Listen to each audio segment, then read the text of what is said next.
محترم بزرگ اور دوستوں، پچھلے ہفتہ بیان کیا گیا تھا کہ دل کیسے بنتا ہے اور دل کیسے بگڑتا ہے، دل بننے کی کیا پہچان ہے اور دل بگڑنے کی کیا پہچان ہے۔ جس طریقے سے مثال دی گئی تھی کہ اگر انسان کی صحت اندرونی اعتبار سے خراب ہو جائے تو کوئی بھی کھانا اس کو اچھا نہیں لگتا ہے، ہر کھانا اس کو خراب لگتا ہے۔ اسی طرح انسان کا جب دل بگڑ جاتا ہے تو نیک عمل جو آخرت کے ذخیرے ہیں، اور آخرت میں یہی نیک عمل جنت کی شراب، جنت کے میوے، جنت کے گوشت اور جنت کی نعمتوں کی شکل میں ہوگی، دنیا میں لذت نہیں آ رہی ہے، دلیل ہے بیمار ہونے کی، اس کا علاج بتایا گیا تھا۔ تو میں اسی مناسبت سے کہ پچھلے جمعہ دل کے بنانے کے اوپر محنت کیسی کرنی چاہیے اس کا بیان تھا، تو اسی مناسبت سے مطالعہ کے دوران روح کے متعلق ایک مضمون ذہن سے گزرا، تو میں نے سوچا کہ روح کے متعلق کہ روح کی حقیقت کیا ہے اور روح کی اصلیت کیا ہے، روح کی فضیلت کیا ہے، روح کے اوپر محنت کیسی کرنی چاہیے، ان تمام باتوں کے بارے میں بات آنی چاہیے۔ میں نے جو آیت کریمہ پڑھی یسألونک عن الروح، کہ یہ لوگ آپ سے روح کے بارے میں سوال کرتے ہیں، قل الروح من امر ربی، اے نبی آپ کہہ دیجئے کہ روح میرے رب کے حکم، میرے رب کی طاقت، میرے رب کا امر ہے۔ وما اوتیتم من العلم الا قلیلا، اور اے یہودیو تم کو جو علم دیا گیا بالکل معمولی سا علم دیا گیا۔ اس آیت کریمہ کا شان نزول یہ بیان کیا جاتا ہے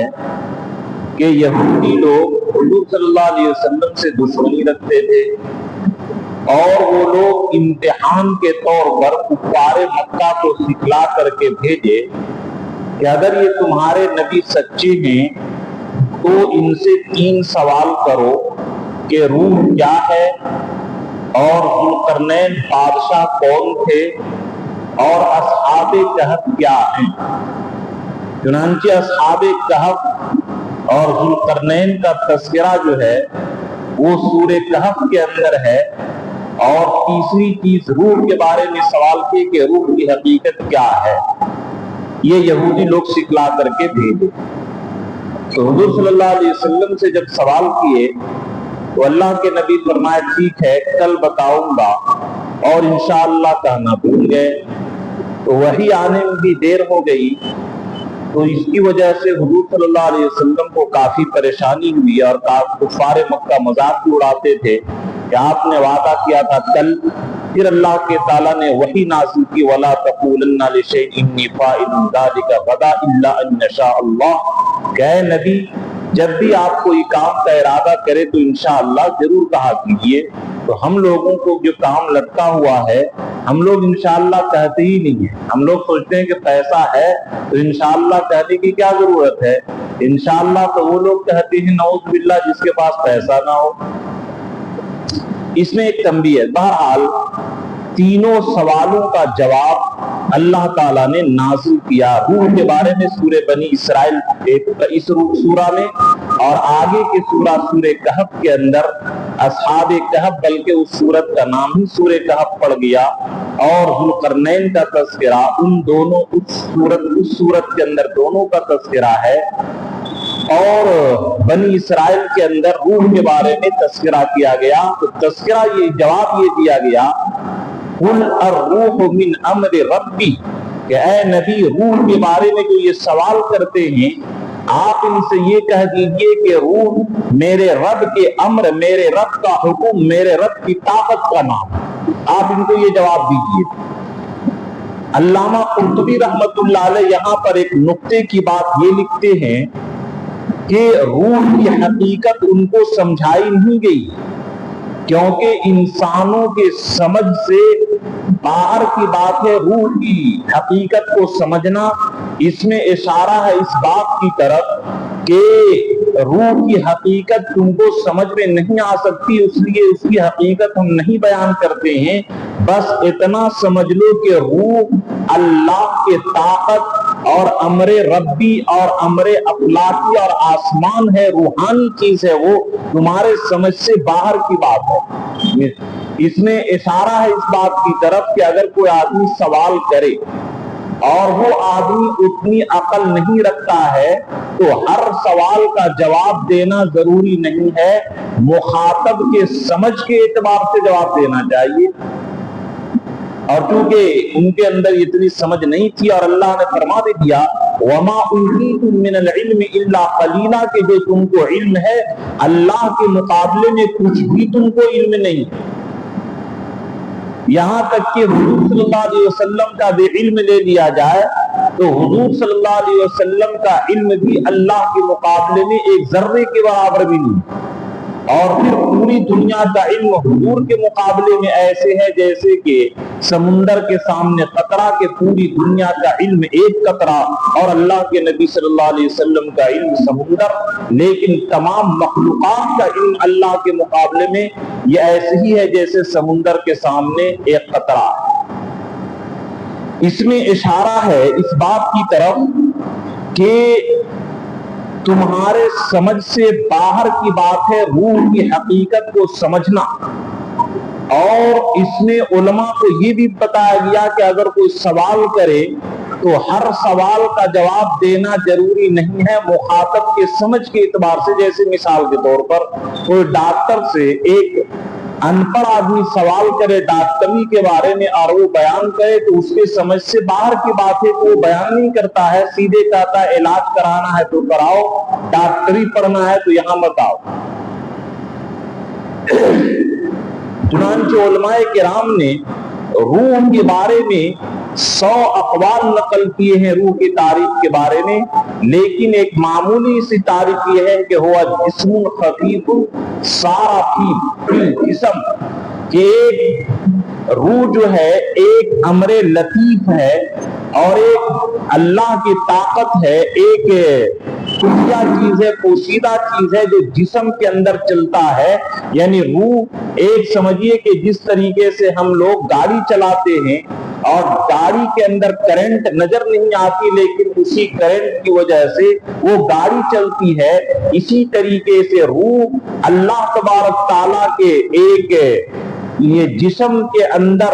ایک لہر دوڑنے کی اور ایک حکم اور بغیر چو چرا کے بغیر کسی روپیہ پیسے کے خاموشی طور پر پورے جسم کے اندر جو کام کرتا ہے یہ روح ہی کام کرتی ہے۔ چنانچہ نفس اور روح کے اندر علماء نے فرق لکھا کہ نفس یہ بھی نظر نہیں آتا اور روح یہ بھی نظر نہیں آتی ہے، لیکن نفس اور روح کے اندر فرق ہے کہ نفس یہ انسان کو دنیا کی طرف بلاتی ہے اور روح یہ انسان کو آخرت کی طرف بلاتی ہے۔ اخلاق حمیدہ اور بہترین اخلاق کے منبع اور سرچشمہ اور اس کا خزانہ جو ہے روح ہے، اور برے اخلاق کا جو خزانہ ہے وہ نفس ہے۔ جس طریقے سے فرشتہ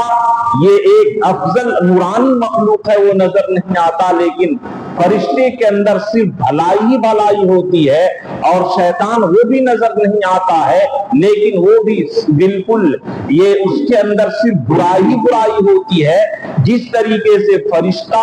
اور شیطان نظر نہیں آتے لیکن ایک کے اندر برائی اور ایک کے اندر بھلائی ہے، اسی طریقے سے نفس اور روح یہ نظر نہیں آتے لیکن روح کے اندر بھلائی ہے اور نفس کے اندر گندگی ہے۔ نفس جو ہے وہ برائیوں کی طرف بلاتی ہے، اور یہ نفس دنیا اور شہوت اور لذت کے بارے میں کتے کے مانند ہے کہ جس طرح کتا یہ اچھے کھانا کے اوپر بالکل حریص اور کتا بالکل بے صبرا ہوتا ہے، اسی طریقے سے انسان دنیا کے شہوت اور لذت کے بارے میں کتے کے مانند بالکل حملہ کرتا اور غصہ جب آ جاتا تو یہ درندے کے مانند ہوتا، اور مکر اور فریب کے اندر، دھوکہ بازی کے اندر یہ شیطان کے مثل ہوتا ہے، یہ نفس کے اندر برائی ہے۔ لیکن روح میرے رب کی طاقت کا نام ہے، میرے رب کے حکم کا نام ہے۔ اب اس روح کے اندر، روح کو سمجھیے، دیکھیے یہ روح بغیر جسم کے نہیں رہ سکتی ہے، اور جسم بھی جو ہے وہ بغیر روح کے زندہ نہیں رہ سکتا۔ تو روح یہ ایک مکان ہے، اور جسم یہ مکین ہے، یعنی جیسے گھر ہے، گھر یہ رہنے کی جگہ ہو گئی، اور ہم لوگ جو گھر میں رہتے ہیں ہم لوگ مکین ہو گئے۔ تو اس طریقے سے روح یہ ایک گھر اور ایک مکان ہے، یہ رہنے والا ایک مکین ہے، اور جسم جو ہے وہ ایک مکان ہے۔ جسم یہ نظر آنے والی چیز ہے، اور روح یہ نظر آنے والی چیز نہیں ہے۔ یہ شروع ہی سے، یعنی 1400 سال پہلے ہی زمانے جاہلیت میں ہی لوگ روح کی حقیقت سمجھنا چاہتے تھے، لیکن اللہ نے یہ فرما دیا کہ روح یہ ان ظاہری آنکھوں سے نظر نہیں آ سکتی ہے۔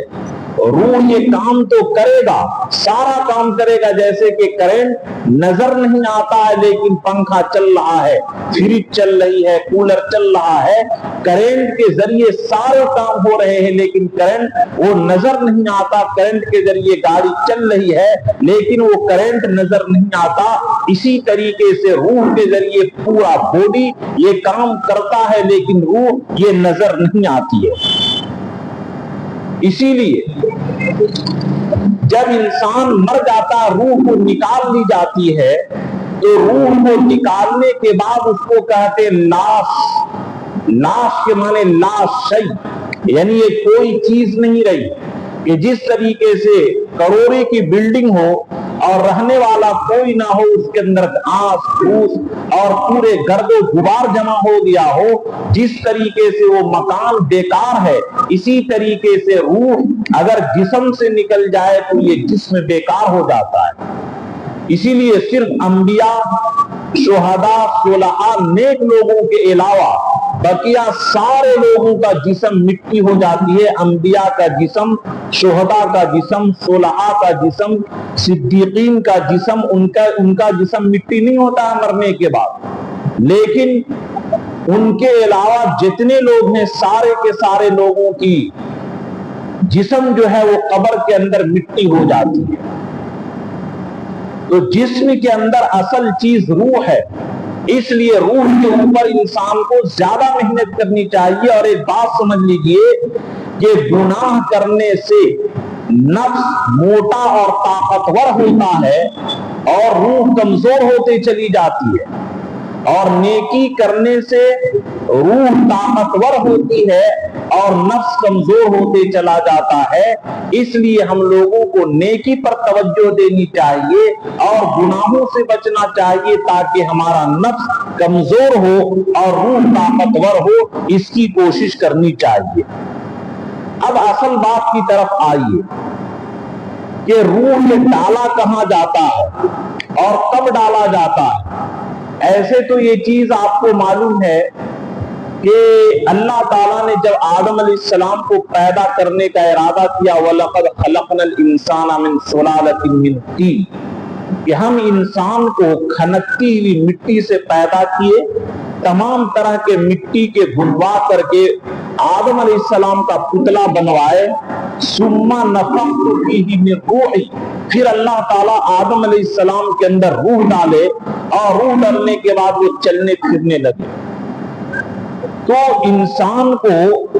اللہ تبارک تعالیٰ نے مٹی سے پیدا کیا، اور مٹی سے پیدا کرنے کے بعد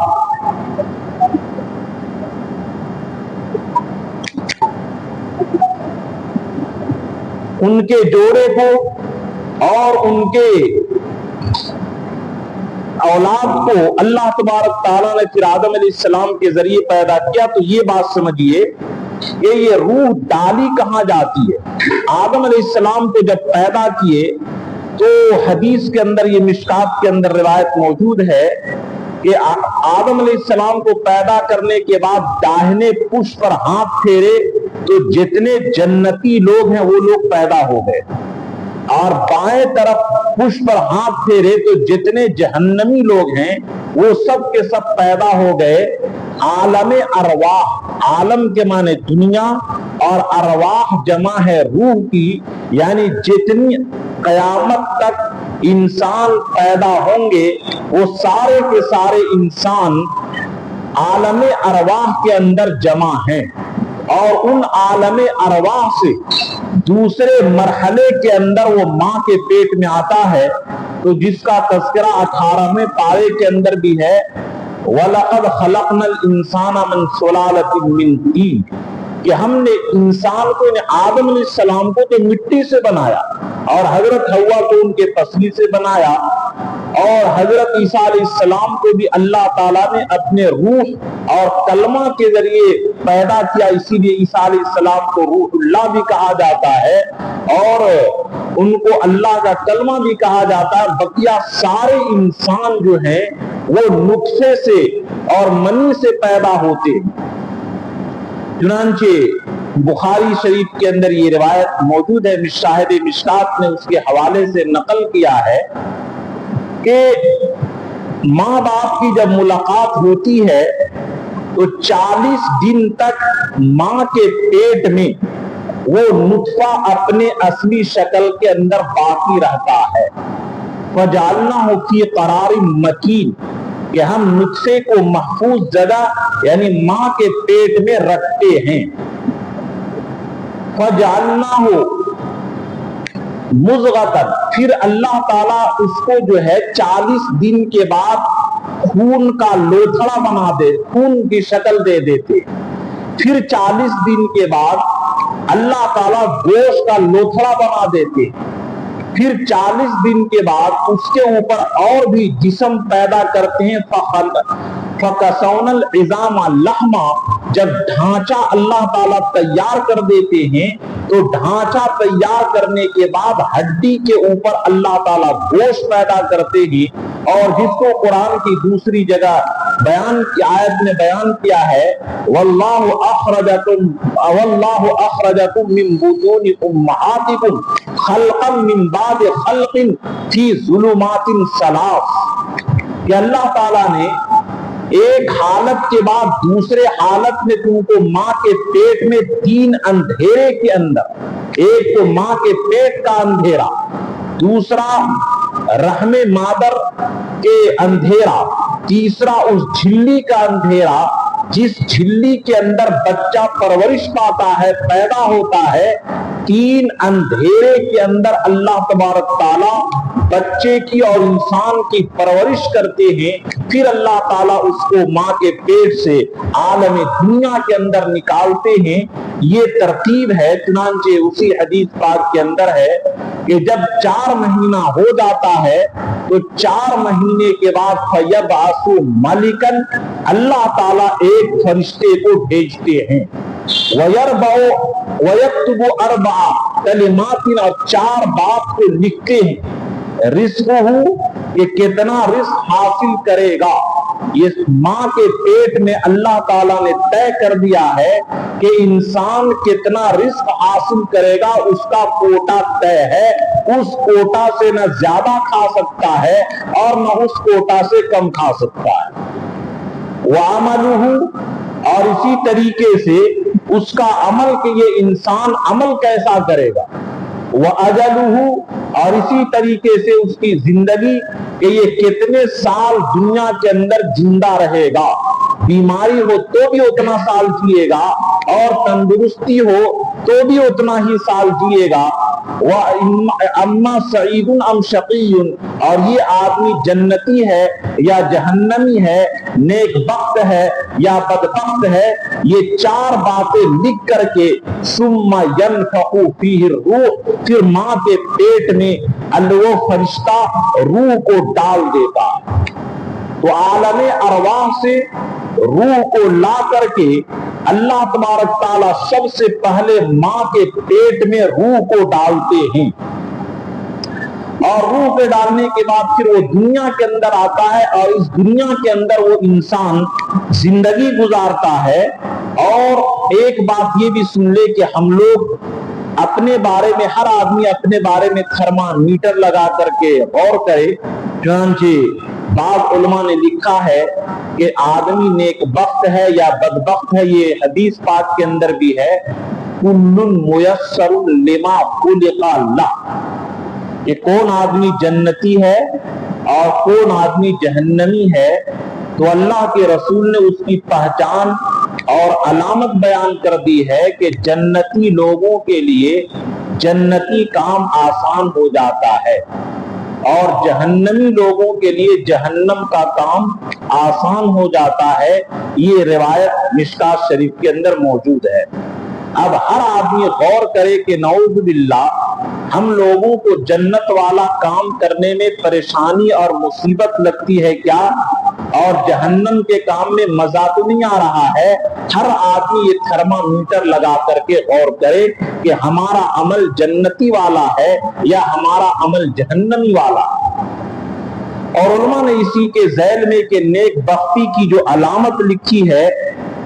رقت قلب، یعنی اگر دل کے اندر نرمی ہے، کسی کے مصیبت، کسی کے پریشانی، کسی کے دکھ دیکھ کر کے اس کو دل نرم ہو جاتا ہے، رونا آتا ہے، تو یہ نیک بختی کی علامت ہے. اور اس کا الٹا کہ اگر کسی کی تکلیف سے، کہ ایک آدمی مر رہا ہے، اس کا زبردستی پیسہ لوٹ رہا ہے اور کسی کے مصیبت دیکھ کر کے دل نہیں بھرتا بلکہ اس کو اور خوشی ہوتی ہے، تو یہ دل کے یہ بدبختی کی علامت ہے. ہر آدمی سوچے کہ دوسرے کے تکلیف سے ہم کو غم ہوتا ہے یا دوسرے کے تکلیف سے ہم کو خوشی ہوتی ہے. اسی طرح آہو زاری، کہ اگر گناہ ہو جائے تو اللہ کے سامنے رونا آئے. اگر اللہ کے سامنے رونا نہیں آتا ہے بلکہ آنکھیں سوکھ گئی ہے، آنکھیں خشک ہو گئی ہے، تو یہ دلیل ہے اس بات کی کہ نعوذ باللہ ہم لوگ، یہ ہمارے اندر نیک بختی نہیں بلکہ بدبختی کی علامت ہے. اسی طرح بعض لوگ دنیا کے پیچھے بے انتہا بھاگتے ہیں اور دنیا کی لامحدود خواہشات اس کے دل کے اندر ٹھاٹھے مارتے ہوئے سمندر ہے. ہر وقت دنیا کی فکر کرتا ہے، آخرت کی فکر نہیں کرتا ہے. اگر آخرت کی فکر کرتا ہو اور دنیا کے اندر یہ صبر کر لیتا ہو تو یہ نیک بختی کی علامت ہے. اور دنیا کے لیے حرام کاری بھی کرتا ہو اور طرح طرح کے ظلم و ستم کرتا ہو تو یہ بدبختی کی علامت ہے. اسی طرح ایک آدمی بڈھا ہو گیا اور لمبی لمبی امید کے بس 2 فلیٹ اور بنا لیتے ہیں، ایک بیٹا کی دکان اور کر دیتے ہیں، ایک بیٹا کے لیے وہاں پر 100 ایکڑ خرید دیتے ہیں. مرنے کے وقت بھی بس گھر کا، مکان کا، دنیا کا یہی خواہش رکھتا ہے. تو یہ دلیل ہے اس کے بدبختی کی علامت کی. اور اگر آدمی یہ سوچ لے کہ اب میری زندگی ختم ہو رہی ہے، اب ہم کو کتنا دن جینا ہے، آخرت کی تیاری کریں، تو یہ نیک بختی کی علامت ہے. اسی طریقے سے حیا اور شرم کا ہونا یہ نیک بختی کی علامت ہے کہ اگر ہمارے اندر حیا اور شرم ہے تو دلیل ہے نیک بخت ہونے کی. اور نعوذ باللہ اگر ہمارے اندر سے حیا اور شرم نکل گئی تو دلیل ہے یہ بدبختی کی اور جہنمی کی. چنانچہ حدیث پاک کے اندر الحیاء والایمان، الحیاء شعبۃ من الایمان، کہ حیا اور شرم یہ انسان کی یہ ایمان کی ایک بڑی شعبہ اور ایک بڑی پہچان ہے. جتنے لوگ بے حیا اور بے شرم ہیں دلیل ہے اس بات کی کہ نعوذ باللہ وہ بدبخت ہیں، نیک بختی کی فہرست سے وہ لوگ خارج ہو گئے. اور علامہ ابن قیم رحمت اللہ علیہ، اور یہ لوح محفوظ کے مطابق، یعنی اللہ تعالی دنیا پیدا کرنے سے پہلے لوح محفوظ جو اللہ کی ڈائری ہے اس کے اندر جف القلم بما انت لاقٍ فی، کہ قیامت تک کے کیا احوال ہونے والے ہیں ان تمام چیزوں کو لکھ کر کے قلم خشک ہو چکا ہے. اللہ تعالیٰ دنیا کے پیدا کرنے سے پہلے ہی ساری چیزوں کو لکھ دیے ہیں. تو انسان جب ماں کے پیٹ میں جاتا ہے اور اس کی یہ رزق اور اس کی عمر اور اس کا عمل اور نیک بخت ہے یا بدبخت، یہ چار باتیں جو لکھی جاتی ہے، یہ گویا آدم علیہ السلام کے طرح یہ نمونہ ہے کہ جس طرح آدم علیہ السلام کا پہلے پتلا بنایا گیا، پھر اللہ تعالیٰ نے اس کے اندر روح ڈالی، ثم نفخت فیہ من روحی، کہ پھر میں نے اس کے اندر اپنا روح ڈالا۔ یہاں پر ایک بعض لوگ کو غلط فہمی ہو جاتی کہ اللہ فرما رہے کہ میں اپنا روح ڈالا، تو اس کا مطلب یہ نہیں ہے کہ اللہ تعالیٰ اپنے حصے کا روح ان میں ڈالے، بلکہ ملکیت کے طور پر، کہ جیسے کہ بول دیتا آدمی کہ یہ میری بھینس ہے، تو میری بھینس کا یہ مطلب نہیں ہوا کہ یہ بھینس آدمی کے بدن کا حصہ ہے، بلکہ وہ ملکیت کے لیے بول دیتا ہے میری گاڑی، میرا مکان، میرا گھر، تو اس طریقے سے اس کو بول دیا جاتا ہے۔ تو یہ ملکیت کے طور پر کہ آدم علیہ السلام کے اندر اللہ تعالیٰ نے روح ڈالی، یہ عظمت کے لیے، کہ جیسے کہ بعض لوگ بولتے ہیں کہ ایک بڑا آدمی بول دے کہ اس کو دیکھنا وہ میرا دوست ہے، یعنی عظمت کے لیے کہ حضرت آدم علیہ السلام کے اندر روح یہ بڑی عظیم الشان ہے، میں اپنے طرف اس کی روح کی نسبت کرتا ہوں اور اس روح کی تم لوگ حفاظت کرنا۔ تو جس طریقے سے آدم علیہ السلام کا پہلے پتلا بنائے اللہ تعالیٰ، پھر اس کے اندر روح ڈالے، اسی طریقے سے 4 ماہ کے اندر اللہ تعالیٰ ماں کے پیٹ کے اندر پورے انسان کے باڈی کو مکمل کر دیتے ہیں، اور 4 مہینے کے بعد فرشتے کو بھیج کر کے اس میں فرشتے کے ذریعے روح ڈلواتے ہیں، روح کو پھکواتے ہیں۔ علامہ ابن قیم رحمۃ اللہ علیہ نے یہاں پر لکھا کہ روح کے 4 مقام گویا کے ہو گئے۔ سب سے پہلا رحم مادر کے ماں کے پیٹ کے اندر اس کی روح پھونکی جاتی ہے، اور یہ بالکل تنگ و تاریک فی ظلمات ثلاث، کہ 3 اندھیرے کے اندر اللہ تعالیٰ ایک بالش کی جگہ میں بچے کی پرورش کرتے ہیں۔ بچہ کو جب فرشتے کہتے ہیں کہ تم کو اس سے بڑی دنیا میں جانا ہے، تو بچہ کہتا ہے کہ اس سے بڑی دنیا کیا ہوگی، لیکن جب بچہ باہر آتا ہے تو اس کو پتا چلتا ہے کہ ماں کا پیٹ، ماں رحم مادر کی دنیا، یہ دنیا کے مقابلے میں ایک ذرہ کے برابر بھی حیثیت نہیں رکھتی ہے۔ پھر انسان جب دنیا کے اندر جیتا ہے اور اپنے مقررہ وقت، اپنی مقررہ زندگی جب ختم کرتا ہے، تو عالم برزخ میں ڈالا جاتا ہے، اور عالم برزخ بھی ایسی ہی چھوٹی معلوم، یہ عالم برزخ کے مقابلے میں عالم دنیا، یعنی انسان مرنے کے بعد اور یہ سور پھونکنے سے پہلے جس ویٹنگ روم کے اندر ہے اس کو عالم برزخ کہا جاتا ہے۔ برزخ کے معنی آتے ہیں پردہ، وَمِن وَرَائِهِمْ بَرْزَخٌ إِلَى يَوْمِ يُبْعَثُونَ، کہ قیامت تک برزخ میں لوگ رہیں گے۔ تو جس طریقے سے دنیا ماں کے پیٹ کے مقابلے میں بے انتہا بڑی ہے، اسی طریقے سے عالم برزخ اس دنیا کے مقابلے میں سدرۃ المنتہا تک بہت زیادہ بڑی ہے۔ چنانچہ آپ حدیث میں سنے ہوں گے کہ نیک آدمی کی قبر منتہائے نظر تک، یعنی جتنی دور نظر جاتی ہے اتنی دور تک پھیلا دی جاتی ہے۔ سوچئے کہ سارے لوگوں کی نظر تک جب قبر کو پھیلائی جائے گی تو قبر کے دنیا عالم برزخ وہ صرف 2-3 فٹ کا قبر نہیں ہے، عالم برزخ صرف 2-3 فٹ کے دنیا نہیں ہے، بلکہ عالم برزخ یہ سدرۃ المنتہا تک کے اس کی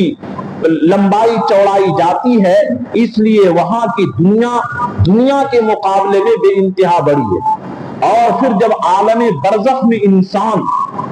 یہ سویا ہوا ہے، فَإِذَا نُفِخَ فِي الصُّورِ، اور جب سور پھونک دیا جائے گا تو پھر سارے انسان جمع ہوں گے، اور عالم آخرت یہ دنیا کے مقابلے میں بے انتہا بڑی، کہ دنیا جو ہے آخرت کے مقابلے میں ایک ذرہ کے برابر بھی نہیں ہے، جیسا کہ مسلم شریف کے اندر حدیث ہے کہ آخرت کے مقابلے میں دنیا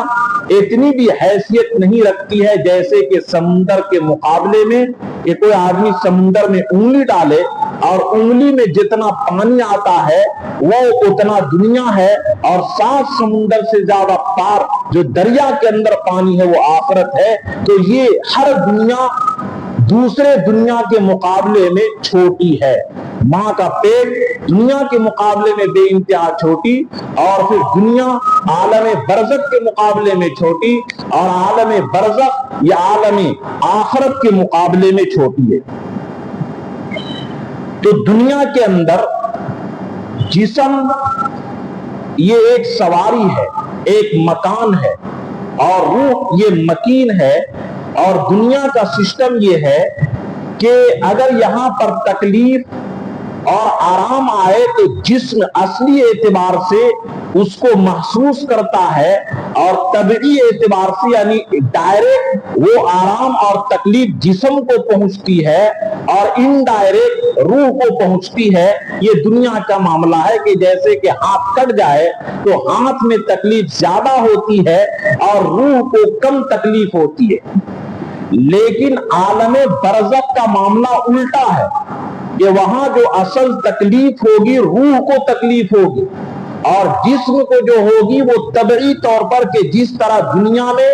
اصل تکلیف جسم کو ہوتی ہے روح کو اس کے انڈائریکٹ ہوتی ہے، اسی طریقے سے ڈائریکٹ وہاں پر روح کو تکلیف ہوگی، روح کو آرام ملے گا، اور اصل جو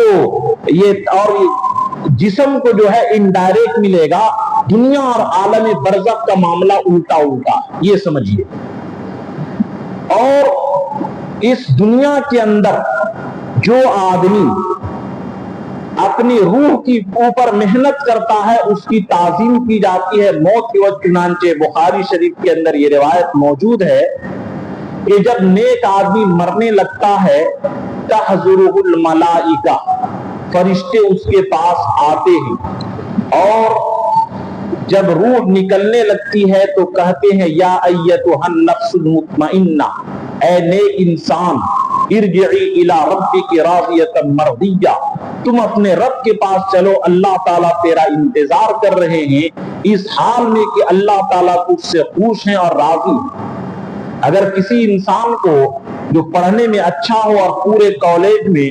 اس کو اعزاز اور انعام سے نواز کر کے اگر بھیجا جائے، وہ کالج سے نکلنے کے دن کتنی خوشی محسوس کرتا ہے کہ میری تعظیم کی گئی، یہ چھوٹی سی خوشی ہوئی۔ اور سوچئے کہ اللہ کی رضا کا پروانہ فرشتہ موت سے پہلے لے کر کے آتا ہے، وہی فرشتہ کا قرآن میں اعلان ہے نحن اولیاؤکم فی الحیات الدنیا والآخرہ وابشروا بالجنہ، کہ اے نیک انسان، اے نیک تم نکلو، تمہارا رب انتظار کر رہا ہے۔ چنانچہ جب وہ نیک مسلمان کی روح نکلتی ہے تو فرشتے نہایت قیمتی ریشم کے کپڑے میں، خوشبودار کپڑے میں اس کو لپیٹ کر کے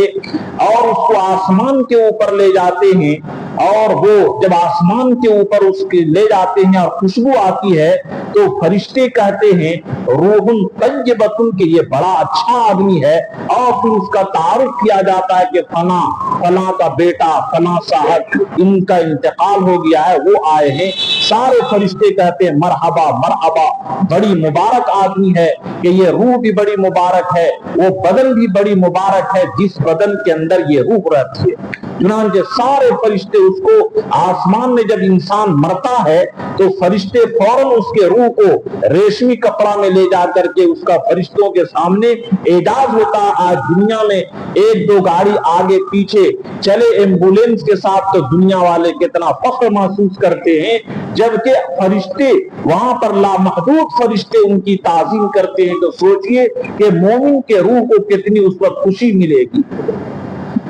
اور فرشتے لے کر کے یہاں تک کہ اللہ کے دربار میں جب چلے جاتے ہیں، اللہ تعالیٰ سے ملاقات کر کے وہ خوش ہوتا ہے، وہ روح خوش ہوتی ہے اور فرماتے ہیں کہ اجلوہ، اس کو قیامت تک کے اسی طرح نیکی کے اندر اور آرام کے اندر سلا دو، اور قیامت تک کی اس کو مہلت دے دو۔ یہاں پر ایک جہالت کی بات ہم لوگ بھی بچپن میں سنتے ہیں اور آپ بھی لوگ بھی سنتے ہوں گے کہ بعض لوگ جو کہتے ہیں کہ نعوذ باللہ مردوں کی روح گھر میں آتی ہے،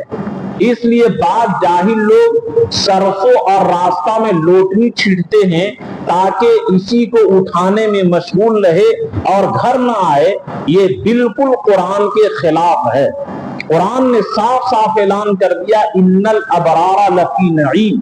کہ نیک لوگ جنتی میں رہیں گے. کلا ان کتاب الابرار لفی علیین کہ نیک لوگوں کا نام اعمال ان کی روح 7ویں آسمان سے اوپر رہے گا اعلیٰ علیین کے اندر. وَإِنَّ الْفُجَّارَ لَفِي جَحِيمٍ وَكَلَّا إِنَّ كِتَابَ الْفُجَّارِ لَفِي سِجِّينٍ اور بدکار لوگوں کی روح جو ہے وہ نیچے 7ویں زمین کے نیچے رہے گی. اس لیے بالکل یہ کافرانہ عقیدہ نکال دیں کہ روح گھر لوٹتی ہے، ایسا نہیں ہوتا ہے. ابھی آگے بات آئے گی. یہ الگ بات ہے کہ جب مردے یہ انسان جب انتقال کرتا ہے اور قبر میں جاتا ہے وہاں رشتہ داروں سے ملاقات ہوتی ہے اور ملاقات کے بعد وہ دنیا کے احوال پوچھتے ہیں. تو نیک لوگ یہ اولاد کی عمل سے ان کو خوشی اور برے عمل سے ان کو رنج ہوتا ہے، یہ ایک الگ بات ہے. لیکن بالکل قرآن کے صریح آیت سے یہ بات سمجھ میں آتی کہ جس طرح ماں کے پیٹ میں سے نکلنے کے بعد ماں کے پیٹ سے کنیکشن بالکل ختم ہو جاتا ہے، اسی طریقے سے انسان جب دنیا کے پیٹ سے نکلتا ہے تو اس کا کنیکشن دنیا سے بالکل ختم ہو جاتی ہے، اس کا کوئی کنیکشن باقی نہیں رہتا. تو پھر وہ نیک لوگوں کی جو اعلیٰ علیین جو میں نے کہا سدرۃ المنتہا وہاں تک کہ یہ عالم برزخ ہے اور وہاں پر یہ آرام کرتا ہے. اور نعوذ باللہ اس کے برخلاف اگر کوئی آدمی برا عمل کرے اور اپنے روح کو دنیا کے اندر گناہوں کی وجہ سے کمزور کر دے اور اللہ کی بغاوت اور نافرمانی میں زندگی گزارے تو فرشتہ یہ چنانچہ ایک بات یاد آئے گی کہ حضرت ابراہیم علیہ السلام اللہ سے فرمائے کہ اے اللہ مومنوں کا روح کیسے قبض کرواتے ہیں اور بدکار لوگ فاسق فاجر لوگوں کا کیسے آپ قبض کرواتے ہیں.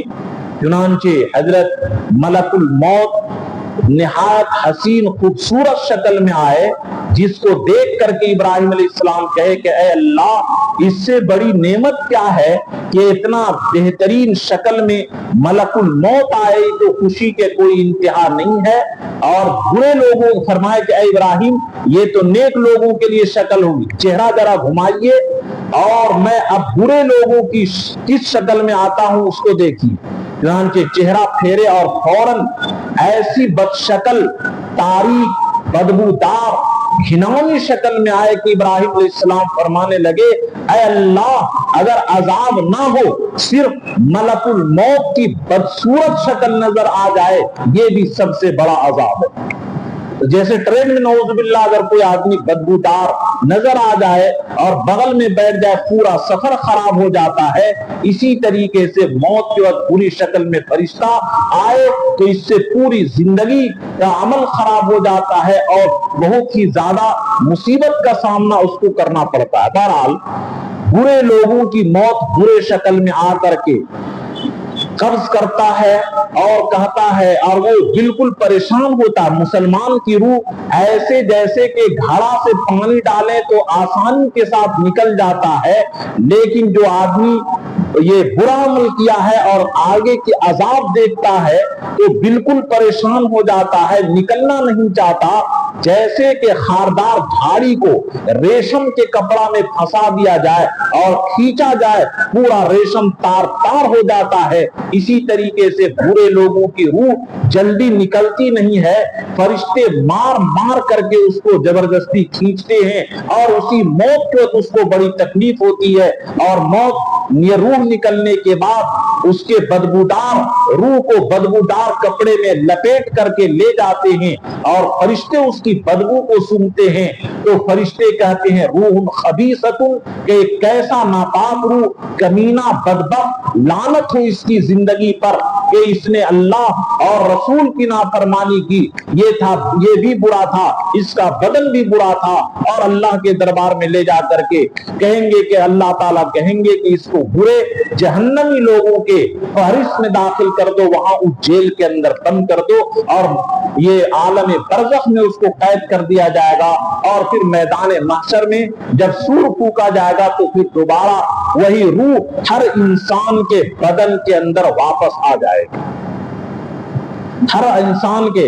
بدن کے اندر ساری کیا ہے، انسان کا بدن گل جاتا ہے، لیکن ریڑھ کی ہڈی کے پاس ایک دم ہے، وہ ہڈی نہیں گلتی ہے، اور جس طریقے سے بیج بارش کی وجہ سے اگ جاتی ہے، اسی طریقے سے روح پھونکنے کے بعد دوسری مرتبہ جب اسرافیل علیہ السلام سور پھونکیں گے تو سارے انسان زندہ ہو کر کے میدان محشر میں جمع ہو جائے۔ عالم برزخ میں ملاقات ہوتی ہے، چنانچہ شاہد مشکات نے یہ روایت نقل کیا ہے، فَهُمْ أَشَدُّ فَرْحًا بِهِ مِنْ أَحَدِكُمْ بِغَائِبِهِ يَخْتِمُ عَلَيْهِ، کہ جب دنیا سے انسان مر کر کے جاتا ہے اور اپنے رشتہ داروں سے ملاقات ہوتی ہے، تو جس طرح دنیا میں ہمارا کوئی رشتہ دار 10 سال 15 سال کے بعد آئے اور اس کے ملاقات سے خوشی ہوتی ہے، اسی طریقے سے عالم برزخ میں ملاقات کر کے یہ لوگ خوشی حاصل کرتے ہیں۔ اور علماء نے یہاں پر ایک نکتے کی بات لکھی ہے کہ جب بتایا جاتا ہے کہ تمہاری اولاد، تمہارے بیٹے پوتے، تمہارے دوست اچھے عمل کرتے ہیں تو نیک لوگوں کو خوشی ہوتی ہے، اور جب بتایا جاتا ہے کہ تمہارا بیٹا نعوذ باللہ جب تک کہ تم زندہ تھے تو نماز پڑھتا تھا، اب نہ نماز پڑھتا ہے، اب عیاشی فعاشی دنیا کی مٹر گشتی میں موجود ہے، تو اس سے مردے کو تکلیف ہوتی ہے، اپنے رشتہ داروں کی بدعملی سن کر کے تکلیف ہوتی ہے۔ اس لیے اگر ہم لوگوں کے اندر شرم و حیا ہے تو اس کا پاس اور لحاظ کرے کہ اگر دنیا سے ہمارے بارے میں بری خبر لے کر کے جائیں گے تو کیا ہم اپنے مردوں کو تکلیف پہنچائیں گے، یہ ہے۔ اور آپ یہ بھی سمجھ لیں کہ مرنے والے صالحین کے ذریعے سلام بھیجا کرتے تھے، چنانچہ مشکات کے اندر یہ روایت موجود ہے کہ محمد ابن منکدر حضرت جابر کے پاس آئے اور انہوں نے کہا کہ اے آپ صحابی ہیں، آپ جب انتقال فرما کر کے جائیں گے اقرا منی السلام النبی صلی اللہ علیہ وسلم، تو نبی صلی اللہ علیہ وسلم کو میرے طرف سے سلام بھیج دیجیے، کہیے گا۔ اور اسی طریقے سے دوسری روایت کے اندر در منصور کے اندر ہے کہ جب حضرت خدیجہ کا انتقال ہو رہا تھا تو حضرت خدیجہ سے فرمایا اقرا ہن علی ذراریکی، کہ خدیجہ اپنے سوکنوں سے تم سلام کہہ دے گی۔ تو حضرت خدیجہ کو بڑا تعجب ہوا کہ اللہ کے نبی سب سے پہلی بیوی میں ہوں، میرے سے پہلے کوئی بیوی تو تھی نہیں، تو کون سوکن آ گئی؟ تو فرمائے کہ حضرت آسیہ، موسیٰ علیہ السلام کی بہن ام کلثوم، اور حضرت عیسیٰ علیہ السلام کے والدہ حضرت مریم، یہ میری تینوں بیوی ہیں، ان سے تم سلام کہنا۔ تو اس حدیث سے یہ ثابت ہوئی کہ اگر نیک لوگوں کے ذریعے سلام بھیجا جائے اپنے پیر مرشد کو، وہ سلام جا کر کے کہتے ہیں۔ یہ عالم برزخ میں اس طریقے سے یہ لوگ رہتے ہیں، اور عالم برزخ کی جب یہ مدت پوری ہو جائے گی تو پھر اللہ تبارک تعالیٰ سور پھکوا کر کے حتی یرجع اللہ فی جسدہ یوم یبعثہ، کہ جس دن قیامت قائم کریں گے، قیامت قائم ہونے کے دن اللہ تعالیٰ اسی جسم کو، پھر اسی جسم کے اندر روح کو لوٹا کر کے پھر میدان محشر میں سارے کے سارے لوگوں کو جمع کریں گے۔ تو بہرحال آج کی تقریر کا خلاصہ یہ نکلا کہ ہم لوگ جو موجود ہیں تو ہم لوگ دو چیزوں کے ملان سے اور جوڑ کر کے بنے ہوئے ہیں، ایک جسم سے جو 5 فٹ کا ہے، جو خاکی ہے، مٹی ہے، مٹی کے ذریعے بنایا گیا، جس کی پیدائش کی تفصیل بیان کی گئی، اور یہ جسم جو ہاتھ کام کر رہا ہے، ہم بول رہے ہیں زبان کام کر رہی ہے، آپ سن رہے ہیں کان کام کر رہا ہے، قل الروح من امر ربی، یہ اللہ کے حکم اور رب کا حکم ہے کہ روح کے ذریعے سارے کے سارے یہ بدن آٹومیٹک بغیر کسی خرچ کے، بغیر کسی شور اور ہنگامہ کے اللہ تبارک تعالیٰ کی طرف سے یہ کام کر رہے ہیں۔ کسی کا ہاتھ میں جب یہ شل ہو جائے اور فالج مار دے تو ہاتھ کی روح نکل جاتی ہے، تو پھر وہ ہاتھ کام کرنا چھوڑ جاتی ہے۔ دوسری بات یہ سمجھیے کہ جسم خاکی ہے اور روح افلاکی ہے، کہ آسمان سے روح نازل ہوا ہے، اور جسم کے یہ جو ہے مٹی جس کے ذریعے غذا حاصل ہوتا ہے، اس کے ذریعے خون حاصل ہوتا ہے، اس کے ذریعے نطفہ حاصل ہوتا ہے، تو یہ جسم جو ہے مٹی سے بنی ہے، اور روح یہ افلاکی اور امر ربی ہے، آسمان سے آئی ہوئی عالم ارواح سے۔ تیسری بات یہ سمجھیں کہ دنیا کے اندر یہ جسم ظاہر ہے اور روح پوشیدہ ہے، نظر نہیں آتی ہے۔ اور چوتھی بات یہ سمجھے کہ عالم برزخ میں الٹا ہو جائے گا، کہ وہاں پر جو تکلیف پہنچے گی، روح کو تکلیف پہنچے گی، جیسے کہ آپ کے بغل میں کوئی انسان سویا ہو اور وہ خواب دیکھ رہا ہو، تو خواب دیکھنے والا اچھے خواب کے ذریعے اس کا دل خوش ہوتا ہے، اور برے خواب کے ذریعے اس کا دل غمگین ہوتا ہے، لیکن آپ کو محسوس نہیں ہوتا ہے اگرچہ آپ بغل میں۔ اسی طریقے سے ہم قبر جب کھولیں گے تو ہڈی نظر آئے گی، اس کی تکلیف جو پہنچے گی وہ روح کو پہنچتی ہے، جسم کے اوپر ظاہر نہیں ہوتا ہے۔ جس طرح دنیا کے اندر ہاتھ کٹ جائے، خون جسم کے ذریعے نظر آئے گا، لیکن روح کی تکلیف نظر نہیں آئے گی۔ چوتھی بات، راحت اور تکلیف سے جسم دنیا کے اندر اصلی اعتبار سے متاثر، ڈائریکٹ متاثر ہوتا ہے، اور روح انڈائریکٹ متاثر ہوتی ہے، اور عالم برزخ کے اندر اس کا برعکس ہوگا۔ چھٹی بات، آخرت میں جسم اور روح کو نمایاں کر کے، کہ آخرت میں جب کیا ہے یہ جسم اور روح کو اللہ تعالیٰ جمع کر کے جنتی لوگوں کو اللہ تبارک تعالیٰ بہترین جسم کے اندر کے جب ہم مریں گے اور دوبارہ زندہ ہوں گے، تو یہ خون پیپ اور گندگی والا بدن وہاں پر نہیں ہوگا۔ 60 ذرا یعنی 90 فیٹ کا انسان لمبا چوڑا ہوگا، اور گھن والا کام ایک بھی بدن سے نہیں نکلے گا، وہاں پر موت نہیں آئے گی۔ تو وہاں پر جسم کو نمایاں کر کے روح کو داخل کیا جائے گا، اور جنت کے اندر جسم بھی یہ خوشی محسوس کرے گا نعمت سے، اور روح بھی خوشی محسوس کرے گی، اور جہنم کے اندر جہنمی لوگ جسم بھی ان کی تکلیف محسوس کرے گی، اور روح بھی ان کی تکلیف محسوس کرے گی۔ ساتویں بات، اعمال صالحہ کے ذریعے ہم اپنی زندگی کو اور روح کو سنوارے، کہ جو آدمی نیک عمل کے ذریعے روح کو سنوارے گا، یہ روح انسان کو اسی جسم کو اوپر اٹھا کر کے جنت میں پہنچا دے گا۔ اور نعوذ باللہ جو روح کو نہیں پہنچا یہ سنوارے گا، وَأَمَّا مَنْ خَافَ مَقَامَ رَبِّهِ وَنَهَى النَّفْسَ عَنِ الْهَوَىٰ، یا اسی طریقے سے قَدْ أَفْلَحَ مَنْ زَكَّاهَا وَقَدْ خَابَ مَنْ دَسَّاهَا، کہ جو آدمی روح کو نہیں سنوارا بلکہ روح کو برباد کر دیا، تو یہ روح جسم کو دھنساتے دھنساتے جہنم کے سجین جو سب سے نچلے طبقے کے اندر ہے، ساتویں زمین سے نیچے ہے، وہاں پر